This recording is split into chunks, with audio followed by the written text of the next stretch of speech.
اعوذ باللہ من الشیطان الرجیم بسم اللہ الرحمن الرحیم وبہ نستعین وهو خیر المعین وصلی اللہ علی سیدنا محمد وآلہ الطاہرین.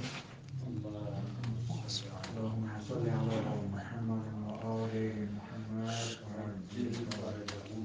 آج ہماری گفتگو بدایۃ الحکمہ کی کتاب شروع کرنے سے پہلے مقدماتی امور میں سے منہج امتزاجی یا اختلاطی کے اوپر ہے کہ منہج اختلاطی و امتزاجی سے مراد یہ ہے کہ بعض مناہج کو ملا کے ایک منہج بنا دیا جائے. اگر ہم اس اعتبار سے دیکھیں، کیونکہ ہم سابقاً درس میں پڑھ چکے ہیں کہ ایک منہج تقلیدی ہے جس کو منہج اہل حدیث کہا جاتا ہے، اور مکتب اہل بیت علیہ السلام میں اس کے پیرو آج کے دور میں مدرسہ تفکیک کے عنوان سے خصوصی طور پر پہچانے جاتے ہیں. دوسرا منہج عقلی و استدلالی ہے. اس کو فلسفہ مشاء سے تعبیر کیا جاتا ہے کیونکہ وہ خالصتاً استدلال، برہان، قیاس، صغریٰ کبریٰ اس کے قائل ہیں. نمبر 3 ہمارے پاس منہج شہودی و عرفانی یا تصوف کے عنوان سے آتا ہے، اور اس منہج کے اندر گفتگو کثیر ہے. کون سا تصوف اسلام کے قریب ہے، کون سا تصوف غلط ہے، باطل ہے، کون سا تصوف جو ہے وہ ملاوٹ شدہ ہے، حق باطل دونوں ہیں، وغیرہ وغیرہ. بہرحال منہج ایک موجود ہے، اور وہ ہے کہ تہذیب نفس و تزکیہ نفس و صفاء قلبی کے ذریعے سے انسان حقائق کو جانے. اب یہ 3 بنیادی جب منہج ہمارے پاس آ گئے تو بقیہ مناہج ان کے امتزاج سے بنتے ہیں. پہلا اس حوالے سے جس شخصیت نے قدم اٹھایا وہ سر فہرست شخصیت شہاب الدین سہروردی ہیں، کہ جو 38 سال کی عمر میں قتل کر دیے گئے، اور 549 میں ان کی ولادت ہے، اور 587 ہجری میں ان کی شہادت یا ان کو قتل کیا گیا. شہاب الدین نام ان کا تھا، یحییٰ بن حبش بن امیرک کے نام سے، اور شہاب الدین یحییٰ بن حبش ان کا شجرہ نسب یعنی ایرانی ہیں. اور لقب ان کا 2-3 القاب ہیں. شیخ مقتول بھی کہتے ہیں، شیخ شہید بھی کہتے ہیں، اور شیخ اشراق کے نام سے سب سے زیادہ مقبول ہیں. جنوبی زنجان میں جو سلطانیہ کا علاقہ ہے اس کے قریب ان کی ولادت ہوئی. انہوں نے ابتدائی طور پہ جو تعلیمات حاصل کی وہ فخر الدین رازی کے ایک استاد تھے، مجد الدین جیلی نام ہے ان کا، ان سے حاصل کی، اور پھر مرکز علم یعنی اصفہان میں تشریف لے گئے، اور وہاں پہ بقیہ انہوں نے مراحل طے کیے. مختلف شہروں کا دورہ کیا، ایران کے مختلف شہروں میں گئے ہیں، اور شام میں بالخصوص دمشق اور حلب میں گئے. کل آپ کے سامنے مختصراً بیان کیا. شروع سے ہی کیونکہ انہوں نے جلد تعلیمی مراحل طے کیے جو ایک عام طالب علم کی زندگی میں آتے ہیں، مثلا ادبیات ہیں، فقہ ہے، اصول ہے، حدیث ہے، تفسیر ہے، اور فلسفے سے مراد فلسفہ مشاء یا جو اس دور کی معروف کتابیں ہیں. لیکن ان کا رجحان تصوف کی طرف زیادہ تھا، اس لیے جتنے بھی اس وقت سرکردہ اور برجستہ صوفیہ ہیں ان سے انہوں نے ملاقات کی اور اپنے طور پہ استفادہ کیا. لیکن ایک گمنام شخصیت تھی، نامور اس طرح سے شخصیت نہیں تھی. کتابیں انہوں نے عربی فارسی دونوں میں لکھی. عربی میں 4-5 کتابیں ان کی معروف ہیں، اور وہی جو عربی میں کتابیں لکھی ہیں وہی ان کی شخصیت کی پہچان کا ذریعہ بن گئی. لیکن تصوف کی طرف مائل ہونے کی وجہ سے علمی حلقہ جات میں پہچانی شخصیت تھی، اس لیے استاد ان کے بعض وہ ان سے دوری اور بیزاری کا اظہار کرتے، لیکن جب قتل کر دیے گئے انہیں کی کتابوں کو چوم کے گریہ کیا کرتے تھے. شہاب الدین سہروردی کی دوسری ایک آپ نے تعلیمی اعتبار سے خصوصیت کو دیکھا. دوسری ان کی خصوصیت یہ تھی کہ وہ بعض صوفیہ، جس طرح صوفیہ میں ایک خاص انداز ثقافتی طور پہ پایا جاتا ہے، خانقاہ بناتے ہیں، خاص لباس اوڑھتے ہیں، اور لوگوں سے کنارہ کش ہو کے اپنی عبادات ذکر اذکار میں مشغول ہو جاتے ہیں، اور مکتب اہل بیت علیہ السلام نے اس پہلو کی نفی بھی کی ہے۔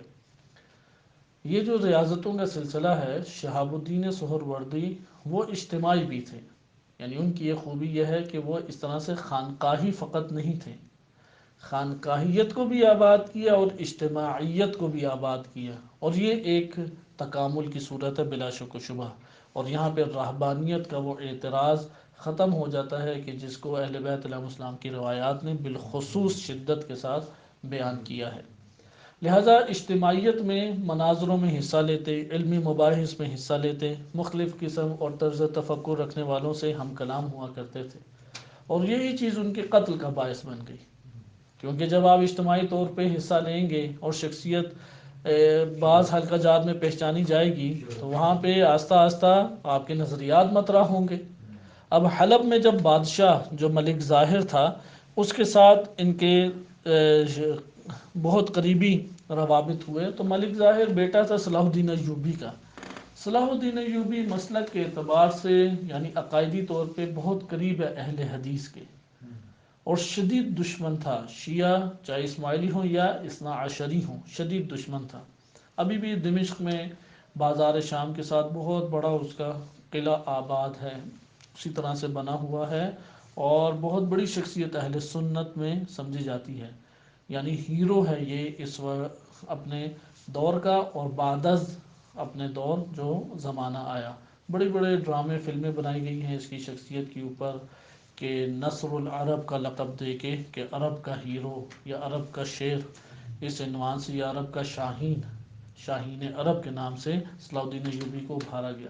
صلاح الدین ایوبی جیسا پاکستان میں ضیاء الحق تھا، اس طرح سے ایک شخصیت تھی کہ اپنی ریاست اور اپنی بادشاہت کو لانے کے لیے دین کو ایک ذریعہ بنایا، اور علماء کی حمایت حاصل کی، مدارس کا قیام کیا، اور اپنے علماء یعنی جو اس سرزمین کے اکثریتی مکتب تھا یعنی فرقہ تھا، اس کی حمایت حاصل کر کے دوسروں کو خوب دبا دیا۔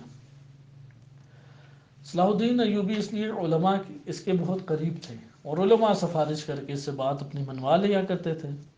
ملک ظاہر جو بیٹا تھا اسے حلب جیسا، حلب آج بھی پورے شام میں سب سے بنیادی ترین جگہ حلب ہی ہے، کہ ابھی بھی جو جنگ ہوئی ہے دہشت گرد امریکی دہشت گردوں کے ساتھ جو وہاں پہ موجود ہیں مکتب اہل بیت علیہ السلام کے ماننے والے، تو اس جنگ میں بھی پوری جنگ کا پلڑا اس کا معیار، پلڑے کا معیار اور میزان حلب شہر تھا، جس کے ہاتھ میں حلب شہر ہے وہ فاتح ہے۔ لہذا جب تک داعش، جبہت النصرہ اور ان دیگر امریکی دہشت گردوں کے ہاتھوں میں تھا تو تب شکست خوردہ مد مقابل شمار ہوتے تھے، اور جب وہ لشکر اسلام کے ہاتھ میں آ گیا تو اس کے بعد وہ مقابل میں جو دہشت گرد تھے وہ ناکام شمار ہوئے۔ اسی طرح سے اس دور میں بھی حلب، کیونکہ حلب ایک تجارتی مرکز ہے ممالک کے اعتبار سے بھی اور اپنے سرزمین کے زرخیزی کے اعتبار سے بھی۔ خلاصہ کلام ملک ظاہر اس کا بیٹا وہاں پہ حاکم تھا، یہ قریب ہوا، اس کو ملک ظاہر نے بڑا مقام بھی دیا، عزت بھی دی۔ یقیناً جب دربار میں عزت دی جاتی ہے تو ایسا نہیں ہے کہ دیگر سب علماء کو فارغ کر دیا جائے، اس نے دیگر علماء کو بھی خوش کرنا ہے، خصوصاً حلب کا مقام، ادھر یہی فکر اہل حدیث زیادہ پائی جاتی تھی۔ اس مورد میں اب دربار میں علمی مباحث چھڑ جاتے تھے، تو وہاں پہ یہ بھی جرات مندی کے ساتھ شہاب الدین سہروردی وہ بھی اپنے نظریات کو بیان کرتے ہیں، کیونکہ حکمت اشراق کی انہوں نے تکمیل حلب شہر میں کی۔ اس اثناء میں ان کے جب نظریات لوگوں نے سنے تو ادھر کے لوگوں نے حاسدانہ طور پہ بھی، اور اس بندے کو دربار سے نکالنے کے لیے بھی، کیونکہ ایک بڑی وجہ عرب اور فارس کا تعصب بھی تھا، یہ ایرانی تھے وہ عرب تھے، تو انہوں نے فتویٰ دیا کہ یہ مرتد اور کافر ہو گیا ہے، لیکن ملک ظاہر نے کچھ بھی نہیں کہا۔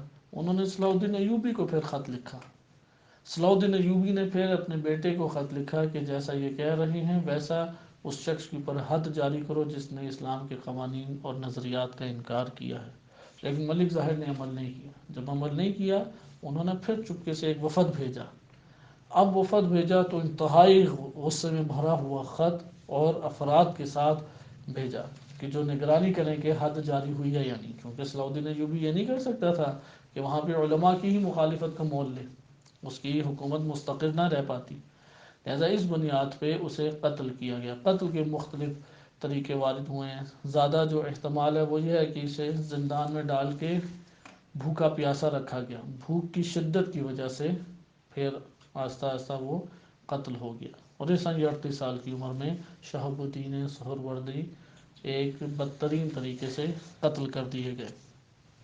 شہاب الدین سہروردی کتابیں متعدد ہیں، ایک کتاب ہے تلویحات، معروف کتابیں آپ کے سامنے بس بیان کی جاتی ہیں، دوسری ہے المشارع والمطارحات کہ یہ منطق، طبیعیات اور الہیات کے اوپر مشتمل کتاب ہے، تیسری کتاب جو سب سے زیادہ علماء کے پیش نظر رہی ہے وہ ہے حکمت الاشراق، 2 جلدوں کے اوپر ہے، یعنی مصنف کی طرف سے 2 قسم ہیں اس کی، ممکن ہے کہ آج کے دور میں ایک ہی جلد میں چھپتی ہو، لیکن 2 حصوں میں تقسیم ہوتی ہے حکمت الاشراق۔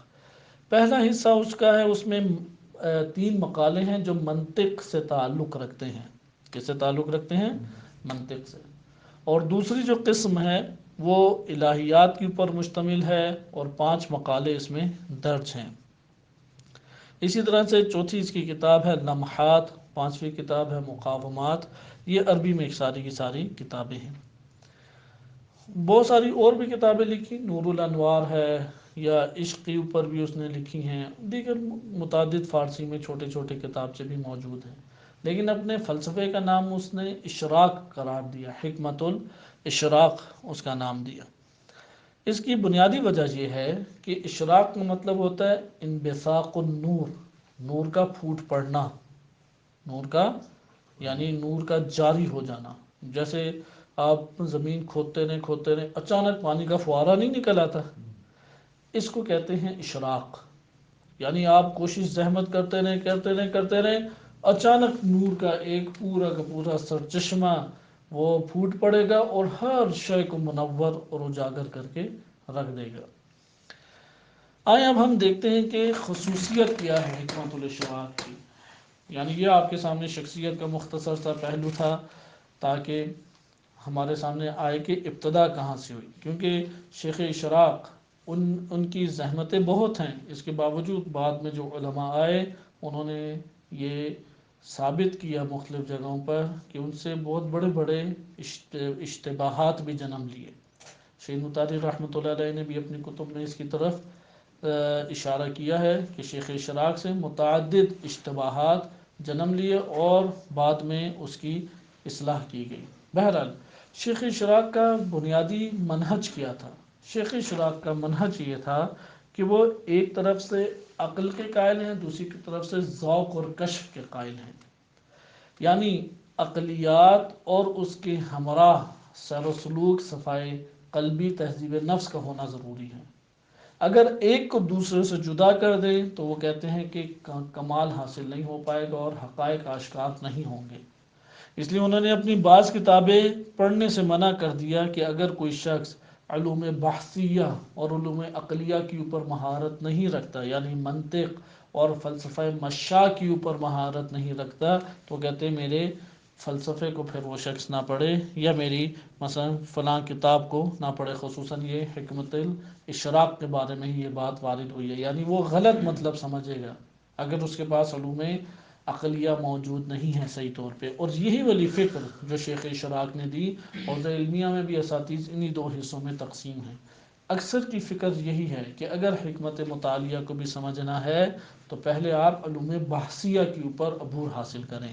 علوم بحثیہ فقط فلسفہ مشاء یا استدلال نہیں ہے جو حکمت مطالعہ کے ذیل میں بیان کیا جاتا ہے، اس سے مراد بعض معاون علوم بھی ہیں، جیسے علوم الہندسہ ہے، یا علوم الریاضہ ہے، یا اسی طریقے سے بعض دیگر علوم ہیں، علم الافلاک ہے یا نجوم ہے، کہ یہ سارے کے سارے ممد اور معاون ہیں، اس لیے آزاد حوزے میں پڑھائے بھی جاتے ہیں۔ مثلا مجستی کو وہ پڑھائیں گے، کتاب مجستی پرانی قدیم کتاب ہے ریاضیات کے اوپر موجود، اسی طریقے سے ہندسہ کو پڑھائیں گے، علم الحیت کی اس کے اوپر بہت تاکید کی جاتی ہے، خصوصاً شیخ حسن زادہ آملی حفظہ اللہ تعالی وہ بہت تاکید کرتے ہیں کہ علم الحیت کو پڑھیں، یہ بہت ممد اور معاون ہیں فلسفہ اسلامی کو سمجھنے کے لیے، اس لیے علوم بحثیہ کا نام لیا جاتا ہے۔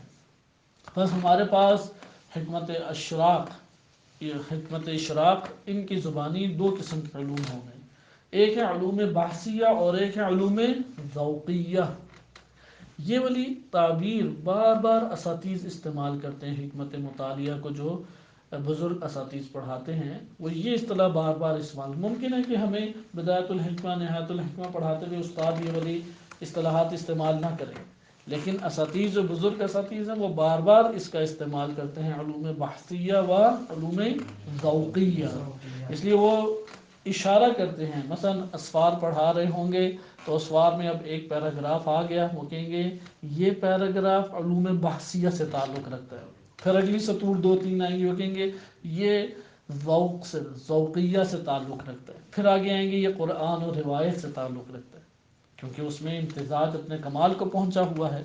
بس آپ نے اس جگہ پہ ملاحظہ کیا کہ حکمت اشراق کس سے ممتزج ہے، امتزاج اس میں کیا ہے، فلسفہ مشاع اور ذوق۔ دوسرے لفظوں میں کہہ لیں اس دور تک جو ترقی موجود تھی علوم میں، انہوں نے اپنے طور پہ فلسفہ اسلامی و تصوف اسلامی ان کو اس طرح سے مخلوط کیا کہ یہ دونوں مل کے ایک قسم کے حقائق کو آشکار کرنے میں ممد اور معاون ثابت ہوں، لہذا ان کا جو فلسفہ ہے وہ بقیہ دو کی نسبت تھوڑا اوج کی طرف پہنچا ہوا ہے۔ اس لیے انہوں نے اپنے ہر نظریے پہ کہاں سے استدلال کیا، مضبوط عقلی استدلال کیا، انہوں نے برہانی طریقہ کار سے اپنے ہر نظریے کے اوپر استدلال کیا ہے۔ پس حکمت اشراق کی پہلی خصوصیت کیا ہو گئی، پہلی خصوصیت ہے امتزاج، امتزاج العقل والکشف، یا یہ کہہ سکتے ہیں کہ مزاوجۃ العقل والکشف، یعنی مزاوجۃ بین العقل والکشف، یعنی عقل اور کشف، یا آسان اصطلاح میں فلسفہ مشاع یا فلسفہ اسلامی و تصوف اسلامی میں امتزاج پیدا کیا۔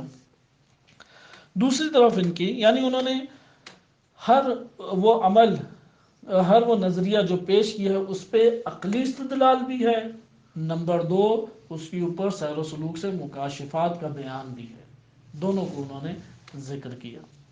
دوسری ان کے پاس جو خصوصیت آتی ہے وہ ذوق فطری و صفائے باطنی ہے، یعنی وہ اس بات کی انتہائی شدت سے قائل تھے کہ اگر ایک شخص فلسفہ اسلامی پڑھتا رہے اور سیر و سلوک کی اپنے وجود میں مراحل کو طے نہ کرے تو اس نے حقائق کو یہ بندہ نہیں جان سکتا۔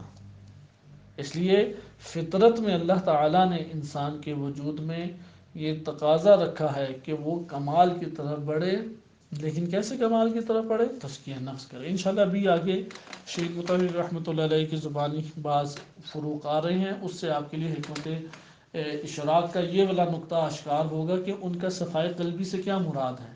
صفائے قلبی کی توجہ کریں اس طرف، صفائے قلبی انتہائی اہمیت کا حامل حکمت الاشراق میں نقطہ ہے، یعنی اگر اندر کے امراض اور عیوب آپ نے دور نہ کیے اور اپنے اندر طہارت کو برپا نہ کیا تو انبثاق النور، اشراق النور نہیں ہوگا۔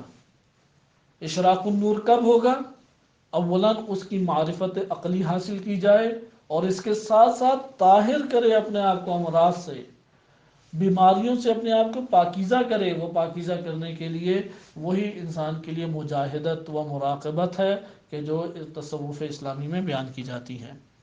تیسری خصوصیت کہ وہ ظواہر قرآن و سنت سے مربوط تھے، قرآن کریم کی آیات کی بیجا تعویلات نہیں کیا کرتے تھے، جو ظاہر آیت سے ظاہر ہو رہا ہے اسے لے لیتے تھے، سنت رسول صلی اللہ علیہ وسلم کی شدت کے ساتھ پابندی کرتے تھے، شدت کے ساتھ پابندی موجود تھی۔ اس سے وہ جو تصوف کا ایک بعض منحرف لوگ ہیں کہ جنہوں نے حقیقت شریعت میں تقسیم کر کے شریعت کو جدا حقیقت کو جدا کیا، اس کی کاملاً نفی ہو جاتی ہے۔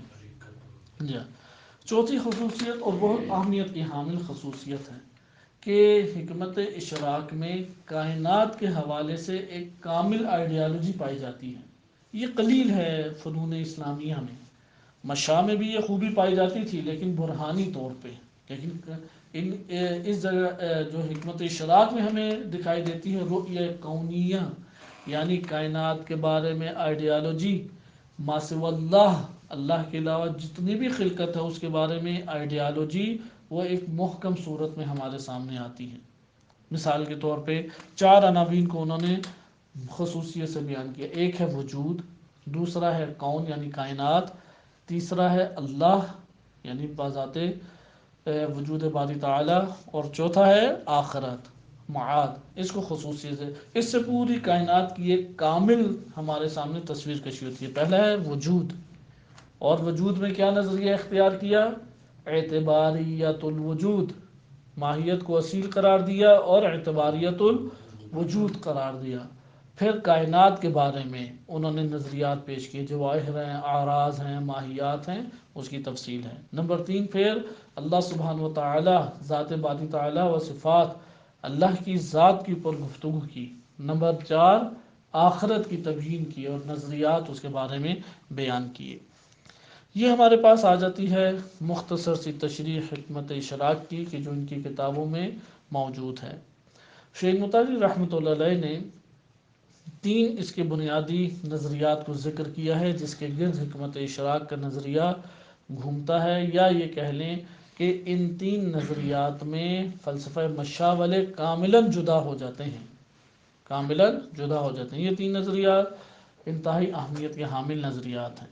پہلا نظریہ ہے مثل الافلاطونیہ، جسے مثل الافلاطونی بھی کہتے ہیں، صحیح، مثل الافلاطونی۔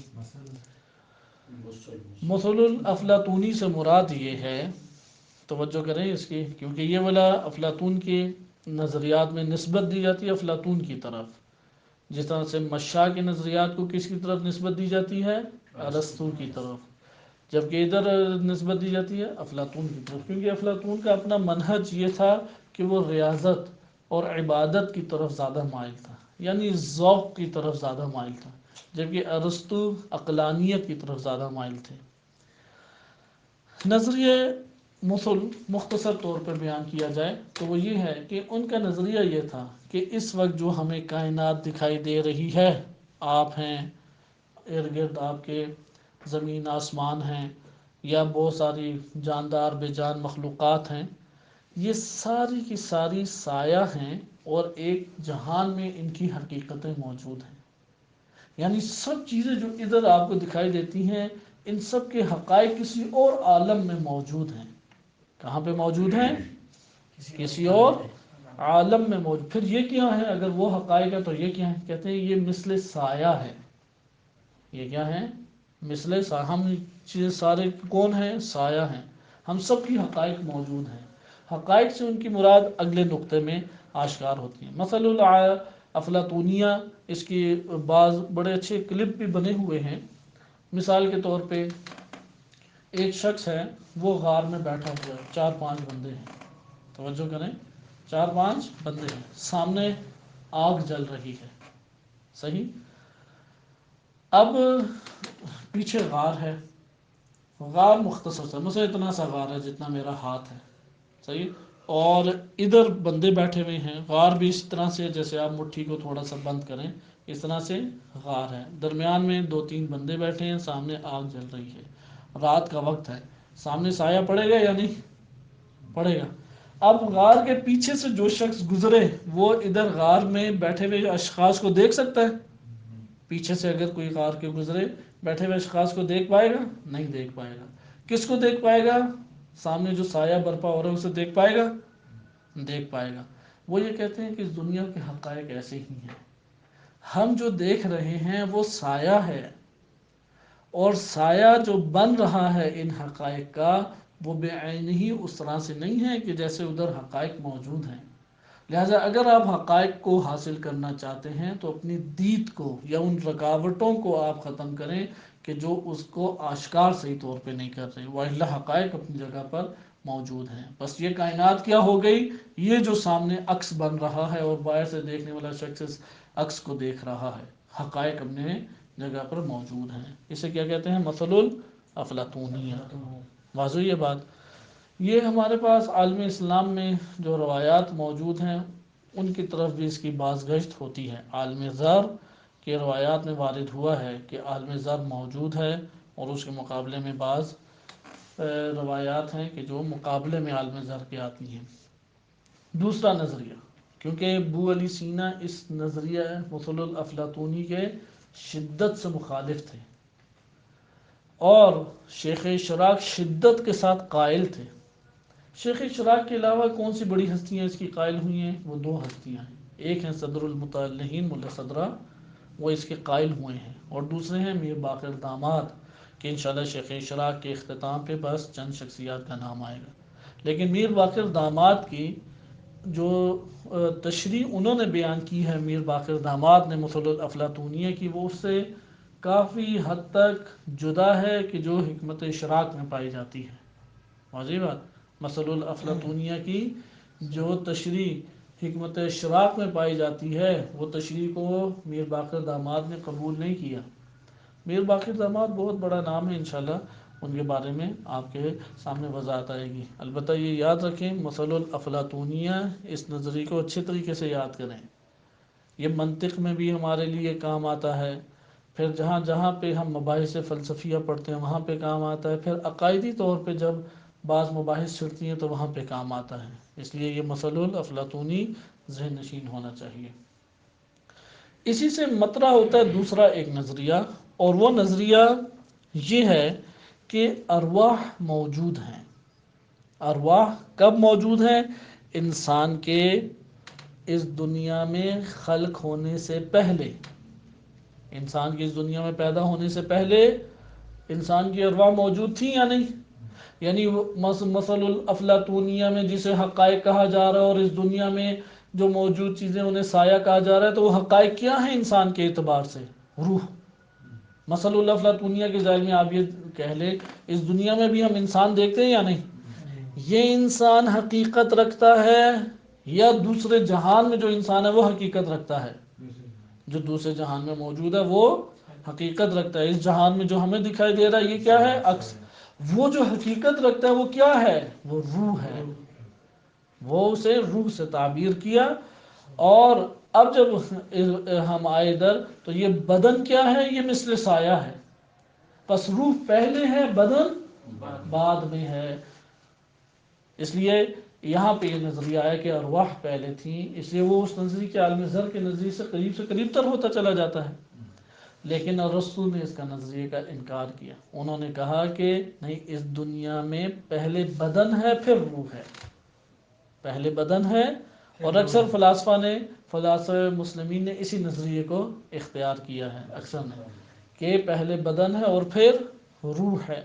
حکمت مطالعہ کا انشاءاللہ آپ دیکھیں گے کہ انہوں نے اس طرح سے تبیین کی ہے کہ واقعاً مزج ہو جاتا ہے، نہ عالم ذر کا انکار لازم آتا ہے، اور نہ ہی وہ قباحتیں لازم آتی ہیں کہ جو ارسطو نے عقلی پیمانے پہ استدلال اور بحران قائم کرتے ہوئے یا فلسفہ مشانے پیش کی ہیں۔ تیسرا نظریہ جو اسی دوسرے سے مطرح ہوتا ہے کہ انسان کا کمال کیا ہے، پھر اس دنیا میں ہدف کیا ہے؟ حقیقت کی طرف لوٹنا ہدف ہے۔ حکمت اشراق کے مطابق کیا ہے کہ آپ اپنی حقیقت کی طرف لوٹیں۔ کیا مطلب یہ ہے کہ جب انسان اس دنیا میں پیدا ہوا تو تمام معارف اور علوم انسان حقیقی کے پاس موجود ہیں جو دوسرے جہان میں ہے، لیکن ایک رکاوٹ آ گئی، یعنی آئینے کے اوپر گرد جم گئی۔ اب اس گرد کو آپ نے ریاضتوں سے صاف کرنا ہے، فقط معارف سے نہیں، یعنی فقط عقلی استدلال سے نہیں، بلکہ کس سے؟ مجاہدت سے، مراقبت سے، ریاضت سے صاف کرنا ہے۔ جتنی مقدار میں صاف کرتے جائیں گے انبثاق النور، اشراق النور ہوتا چلا جائے گا۔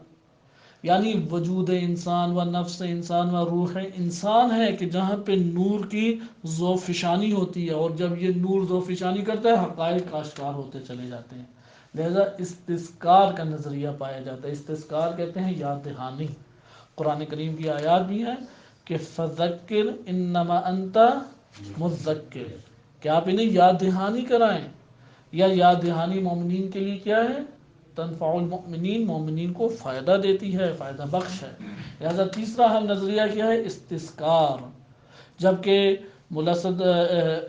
فلسفہ مشاء انہوں نے ان تینوں مرحلوں میں اختلاف کیا ہے۔ یہ ہمارے پاس حکمت اشراق کا ایک مختصر سا خلاصہ سامنے آتا ہے، اور انہی کے اوپر کہ وہ یاد دہانی و تذکر کے قائل ہیں۔ وہ اس بات کے قائل نہیں ہے کہ جاہل کو تعلیم دی گئی ہے، وہ اس بات کے قائل ہیں کہ رکاوٹیں کھڑی ہو گئیں، آلودگیاں جم گئیں، رجز قذورت یا کدورت انسان کے اوپر آ گئی، یعنی یہ گندگی اگر طہارت کی جائے اور مٹا دی جائے، تہذیب نفس کی جائے، امراض ہٹا دیے جائیں، تو انبساط نور ہوگا، اشراق نور ہوگا، اور نور انسانی وجود میں پھوٹ پڑے گا۔ بس ہمارے پاس پہلا امتزاجی مکتب جو عالم اسلام میں دکھائی دیا وہ کون سا ہے؟ حکمت الاشراق ہے۔ یہاں پہ ایک اور شیخ مطاری رحمۃ اللہ علیہ نے بھی اشارہ کیا ہے اپنی بعض کتبوں میں کہ آپ اب تھوڑا منظم کریں حکمت کو۔ شیخ رحمۃ اللہ علیہ نے 4 اقسام حکمت کی بیان کی ہیں۔ حکمت کی کتنی اقسام بیان کی ہیں؟ 4 اقسام۔ ایک ہمارے پاس آتی ہے، مثال کے طور پہ آپ دیکھ لیں حکمت، کیونکہ ہماری آگے کی بحث اسی سے مربوط ہے۔ ایک ہے حکمت استدلالی، ایک ہے حکمت ذوقی، ایک ہے حکمت تجربی، اور ایک ہے حکمت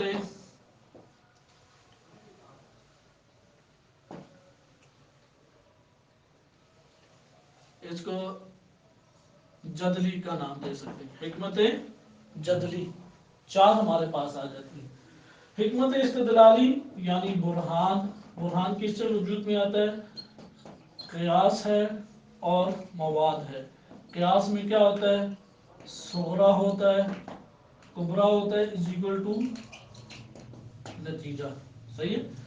ذوقی کیا ہے؟ ابھی آپ نے یہ دیکھا کہ سیر و سلوک کے ذریعے انبثاق نور و اشراق نور۔ اشراق کا مطلب کیا ہوتا ہے؟ نور کا پھوٹنا یا نور کا چمک اٹھنا۔ تجربی یہ مادہ سے تعلق رکھتے ہیں، یعنی حس پلس تجربہ، اس کے نتیجے میں جو سامنے آئے گا بس وہ حقیقت رکھتے ہیں ان کی نظر میں۔ اسے کیا کہتے ہیں؟ حکمت تجربی۔ اس کو سائنس سے تعبیر کیا جاتا ہے۔ اور حکمت جدلی، یہ 2 چیزیں اس میں پائی جاتی ہیں، مشہورات، قضائے مشہورات و مقبولات۔ اس کو متکلمین، عقائد، علماء عقائد اختیار کرتے ہیں، علماء عقائد یا متکلمین۔ ہمارے پاس انشاءاللہ تعالی حکمت جدلی کی بحث آخر میں آئے گی، اور یہاں پہ آپ نے ملاحظہ کیا کہ حکمت اشراق اس کا تعارف ختم ہوا کہ حکمت اشراق اس بات کے قائل ہیں کسی طریقے سے اپنے وجود میں نور کو چمکاؤ۔ نور کو چمکانے کے لیے انسان کو فقط 2 امور چاہیے، ایک ہے عقلی استدلال یعنی علوم بحثیہ کے اوپر عبور، اور دوسرا ہے مراقبت و مجاہدت و ریاضت یعنی تصوف اسلامی کو عملی طور پہ اختیار کرنا۔ ان 2 کے ذریعے سے کیا نتیجہ نکلے گا؟ انبثاق وجود میں ہو جائے گا، نور پھوٹ پڑے گا۔ بالفاظ دیگر انہوں نے بار بار نور کو مد نظر رکھا ہے، بار بار، لہذا حکمت اشراق میں اصالت ماہیت کو حاصل ہے اور اعتباریت وجود کو، اور اسی طرح سے انہوں نے وجود کی بجائے لفظ نور کو کثرت سے استعمال کیا ہے۔ ہمارے پاس بعد میں جو علماء آئے تو یقیناً کیونکہ یہ اپنے تھوڑے کمال کو پہنچا ہوا تھا تو اکثر علماء اس سے متاثر ہوئے، خصوصاً میر باقر داماد، اگرچہ اشراقی نہیں ہیں لیکن ان کے افکار میں غلبہ حکمت اشراق کا پایا جاتا ہے۔ تو ہمارے پاس ایک میر باقر داماد بڑی شخصیت، 3 بڑی شخصیات اس کے بعد آتی ہیں، حکمت اشراق کے بعد 3 بڑی شخصیات آتی ہیں۔ ایک ہیں شیخ بہائی رحمۃ اللہ علیہ، دوسری ہیں میر باقر داماد سید ہیں، سید میر باقر داماد رحمۃ اللہ علیہ، اور تیسری ہیں ملا صدرہ رحمۃ اللہ علیہ۔ ملا صدرہ اپنے استاد میر باقر داماد سے انہوں نے سب سے زیادہ استفادہ کیا، میر باقر نے شیخ بہائی سے، شیخ بہائی قلیل طور پہ ملا صدرہ کے استاد رہے ہیں لیکن اصل میں استاد رہے میر باقر داماد کے، اور ملا صدرہ نے اپنی زندگی میں سب سے زیادہ جس شخصیت سے استفادہ کیا وہ میر باقر داماد ہے، اور میر باقر داماد کے فلسفے میں غلبہ جس کا نظر آتا ہے، اگرچہ انہیں اشراقی کا لقب نہیں دیا جاتا لیکن غلبہ جن نظریات کا نظر آتا ہے وہ حکمت اشراق ہے۔ اب ہمارے پاس آخری شخصیت آتے ہیں ملا صدرہ۔ ملا صدرہ ابتدا میں اشراقی تھے، اس لیے انہوں نے امتزاج کو قبول کیا، لہذا ایک ابتکار کاملا نہیں ہے، حکمت اشراق موجود ہے نظریاتی طور پہ بھی، لیکن انہوں نے اس کو اوج کمال تک پہنچا دیا، اور وہ اشتباہات جو حکمت الاشراق میں پائے جاتے ہیں سب کو انتہائی مدلل طریقے سے رفع کیا ہے اور دور کیا ہے۔ انشاءاللہ تعالی اگلے درس میں ہم جدری علوم کو مد نظر رکھیں گے اور پھر حکمت مطالعہ میں داخل ہو جائیں گے۔ وصلی اللہ علی سیدنا محمد وآلہ الطاہرین۔